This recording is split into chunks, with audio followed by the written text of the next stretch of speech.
There are two ways to find the percent of a number. In the first method, you change the percent to a fraction and then multiply. So I'm going to show that to you first. So the first thing we're going to do here is we're going to take this percent and we're going to change it to a fraction. 25% is the same as 1/4. So I'm going to take that fraction and multiply it by this number. Now, anytime I multiply a fraction times a number, I need to change that whole number into a fraction. And I'm going to change that into 164 over 1. Now, anytime I multiply, I like to try to simplify things beforehand. So I know that 4 can be divided by 4, and that gives me an answer of 1. And I also know that 164 also has a common factor of 4.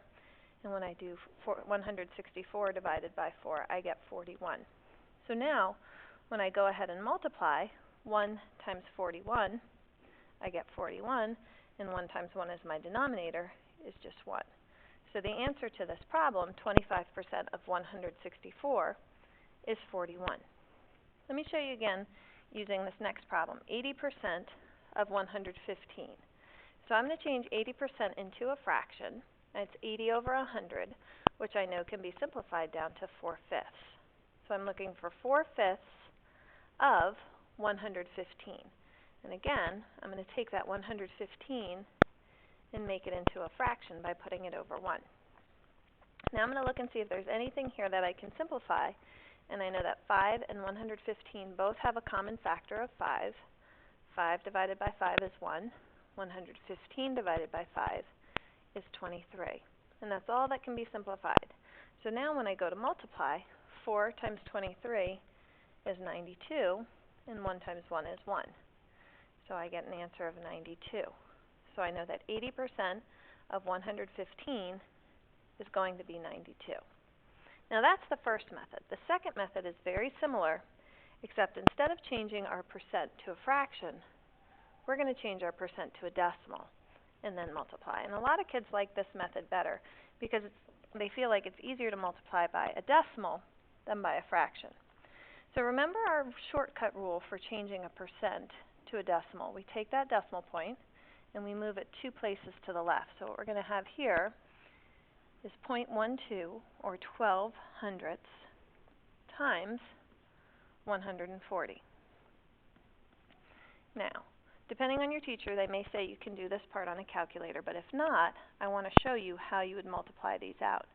140 times 12 hundredths is a straight multiplication problem. You're going to do 2 times 0, 2 times 4, and 2 times 1. Then we're going to put our little placeholder here, and we're going to do 1 times 0, 1 times 4, and 1 times 1. And my next step is going to be add these things together. And finally, last but not least, I need to figure out where my decimal point goes. I don't have any numbers after a decimal point here. I have 2 digits after my decimal point here, which means my answer is also going to have 2 digits after the decimal point, which means my decimal point will be there, which gives me an answer of 16 and 8/10, which tells me that 12% of 140 is 16 and 8/10.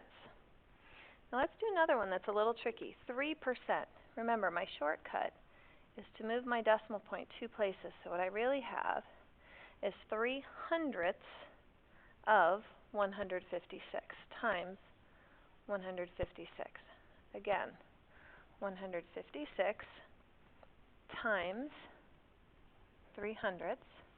And again, let's multiply this out. So 3 times 6 is 18. 3 times 5 is 15, plus 1 is 16. 3 times 1 is 3, plus 1 is 4. The zeros are all just going to be 0, so I don't need to write those down.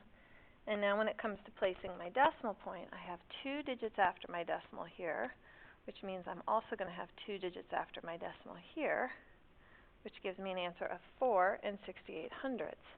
So 3% of 156 is 4 and 68 hundredths.